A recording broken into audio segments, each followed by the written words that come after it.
বাংলার নবদ্বীপ থেকে শুরু হয়ে পুরী অবধি যাচ্ছে এবং এই ওল্ড জগন্নাথ সড়কের ঐতিহাসিক তাৎপর্য এতটা যে সেখান দিয়ে শুধু যে মুঘল বা বেঙ্গল সুলতানেট বা দিল্লি সুলতানেট আক্রমণ করেছিল জগন্নাথ মন্দির বা এই মন্দিরদের, সেইখানে শুধু সেইটু নয়, এছাড়াও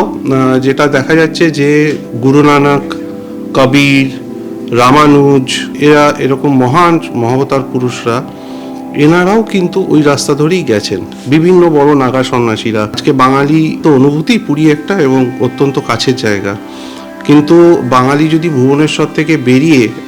একটু পিছন দিকের রাস্তা দিয়ে হীরাপুর হয়ে 64 যোগিনী ওখান দিয়ে গিয়ে যদি পুরনো পিপলি ধরে এগোয়, তাহলে ওইটা হচ্ছে কি ওল্ড জগন্নাথ সড়কের একটা অংশ। ওখানে আপনি বললে বিশ্বাস করবেন না, আজও এত সুন্দর সুন্দর বৈষ্ণব গৌড়ীয় স্টাইলের মন্দির আছে এবং নিম কাঠের বিগ্রহ আছে চৈতন্য মহাপ্রভুর, যে সেগুলো দেখবার মতন। অনেক নাগা সন্ন্যাসীদের মঠ আছে ভগ্নদশায়, যেগুলো আজও পড়ে আছে রক্ষণাবেক্ষণের অভাবে।